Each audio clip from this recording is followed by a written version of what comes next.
Whitebeard, Big Mom at Kaido tinakbuhan si Garp. Bali nagumpisa nga itong chapter 1161 sa pagpapatuloy ng God Valley Incident. In-emphasize nga na inescapable na daw itong isla ng God Valley dahil sa napapalibutan na ito ng daang-daang barko ng Marines. Speaking of Marines, meron ngang ipinakitang Marines na gusto nang i-evacuate itong mga Celestial Dragons. Hanggang sa ipinakita na nga itong monster trio ng old era. Si Roger nga pilit hinahanap si Shaki. Si Sebek naman yung mag-ina niya yung priority niya. At itong si Garp syempre si Roger ang gusto niyang makita. Sa sumunod na panel naman makikita nating patuloy pa rin sa pagtakbo itong si Dragon, akay-akay itong kambal na sila Shanks at Shamrock. Pero sa pagtakbo nga niya namataan siya ng isang Holy Knight. Itong Holy Knight nga na to may kausap sa Dendenmushi niya na para bang binibigyan siya ng orders. At dito wala ngang kaano-ano bigla niyang inatake si Dragon gamit yung laser beam mula sa mga bibig niya. Napuruhan nga neto si Dragon at napabagsak siya. Kasabay nga neto nabitawan niya itong hawak niyang sanggol. Kaya naman pinulot nga ito ng Holy Knight na nagngangalang Saint Mafi. Kinukundi na nga niya yung pagkakaroon ng anak ni Garling. Si Dragon naman ni-reveal na itong pagsagip daw niya sa kambal na to ang tanging resentment niya sa nangyayaring kaguluhan na to sa God Valley. At nung oras nga natangka ng papatayin ni Saint Mafi itong si Dragon gamit yung espada niya, bigla nga itong nahati sa gitna. Yes guys, may malakas na impact ngang tumama sa Holy Knight na to. Bali ni-reveal nga na kagagawan pala ito ni Whitebeard. Ipinakita ngang nagtatalo sila ni Big Mom habang tumatakbo. Si Dragon naman hindi makapaniwala sa laki netong sila Whitebeard at Big Mom. Later on nga lumapit sa dalawa na to sila Shiki at Kaido. Nung namataan nga itong apat na to ng iba pang piratang dumating sa God Valley, agad nga silang inatake ng mga ito. Ang dahilan syempre para sa fame. Kaya naman nagtulong-tulong nga itong apat na to na ubusin itong mga piratang umaatake sa kanila. Mabalik nga kay Dragon ni-reveal na hindi pala namatay itong si Saint Mafi at hawak pa rin niya itong sanggol na si Shamrock. Si Dragon nga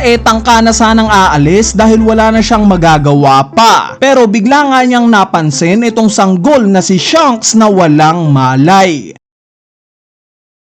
Sa sumunod na panel naman napunta tayo sa scene ni Garp. Gamit nga yung mga kamao niyang punong-puno ng haki, bigla nga niyang inatake itong sila Whitebeard, Kaido at Big Mom. Sa atake ngang to ni Garp napatakbo itong sila Whitebeard. Nabanggit nga ni Big Mom na kung lalabanan daw nila si Garp matagal nga daw ito panigurado. Si Kaido naman naiinis dahil gustong-gusto niyang palagan itong si Garp. Nung mapansin nga ni Dragon si Garp nagulat ito. Mabalik nga kay Big Mom sinubukan niyang mag-counter attack kay Garp kung saan gamit nga itong si Prometheus at Zeus. Inatake niya si Garp ng Pure Blitz. Sa lakas nga ng pagsabog ng atake ni Big Mom naagaw neto yung pansin nila Kuma at Ivankov.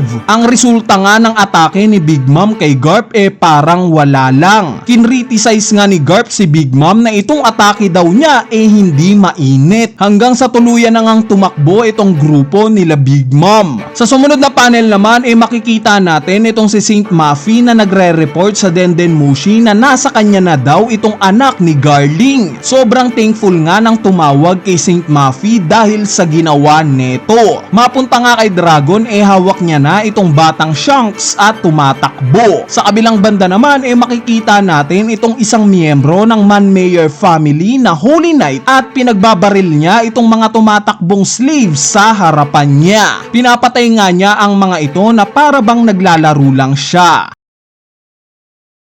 Sa sumunod na panel naman ipinakita itong Marines na nag-e-explain sa kung nasaan na currently ang lokasyon ng mga pirata at Celestial Dragons sa God Valley. Itong grupo nga daw nila Roger nagmula sa Northwest. Itong grupo naman daw ni Sebek nagmula sa Southwest. Parehas nga daw itong grupo na to na papunta sa sentro. Sentro kung nasaan ngayon itong mga Marines. Samantalang itong mga Celestial Dragons naman sinusubukan daw nilang silang i-evacuate papunta sa east side. At dito ipinakita na nga yung sitwasyon ng mga Marines sa sentro. Naguguluhan nga sila kung sino ang lalabanan nila dahil nakapalaman nga sila sa gitna ng Rax Pirates at Roger Pirates. Speaking of Rax Pirates, ipinakita na nga yung iba pang miyembro nila. Sa pangunguna nga nila Shiki at Silver Axe nagmamadali ang mga ito na iligtas si Shaki. Speaking of Shaki, bigla nga siyang pinuntahan ni Saint Summers. Nagtataka nga itong si Summers dahil lahat daw ng nagbabantay na Marines kay Shaki mga patay na. Samantalang nakakadena daw ito. Kaya naman sinampal nga ni Summers itong si Shaki na hindi naman hinayaan ni Shaki dahil nag-counter attack nga ito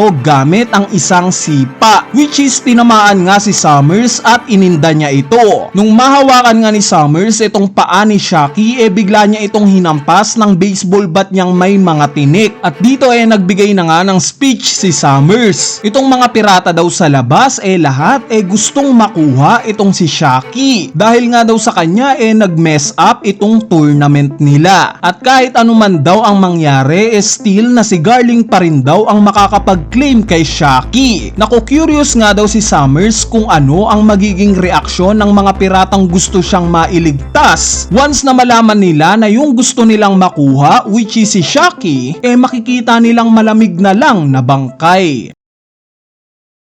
Sa sumunod na panel nga finally na nagkita na itong sila Roger at Whitebeard. Nagkaroon nga ng clash sa pagitan ng dalawang to. Si Shiki naman nagwawalang inaatake ang kahit na sino, mahanap lang si Shaki. At since busy nga si Roger sa paglaban kay Whitebeard, pinaubaya niya na kay Rayleigh yung pagsagip kay Shaki. Mabalik nga kay Shaki, pinakitang gustong gusto na siyang patayin ni Summers. May pumigil pa ngang isang Marines sa kanya, pero ayaw niya talagang magpaawat. At nung oras nga na talagang papatayin na ni Summers si Shaki, bigla nang dumating itong si Silver's Rayleigh. Gamit nga yung ataking Transcendent Crescent, dinikit niya sa pader itong si Summers. Si Shaki naman nung makita si Rayleigh gulat na gulat. Naalala nga bigla ni Rayleigh yung letter na ibinigay sa kanya ni Shaki. Nandito nga daw siya para sa kanya. At dito naging emosyonal na nga si Shaki. Naiyak siya sa pagdating ni Rayleigh. Likewise pinakita ring umiiyak itong si Rayleigh. Nag-iiyakan nga sila na para bang nagkatagpo na yung dalawang puso na para talaga sa isa't isa. Speaking of pag-iyak, yes, umiiyak nga rin itong sila Roger at Gaban. Umiiyak sila para kay Rayleigh at Shaki. At sa huling panel nga ng chapter na to in-announce ng buong Roger Pirates na napasa kamay na daw nila si Shaki. At dito na nga nagtatapos itong chapter 1161. Bali yung analysis nga para sa chapter na to as usual, i-upload na lang natin sa susunod na video natin. Kaya naman stay tuned lang sa channel natin. So yun lang, peace!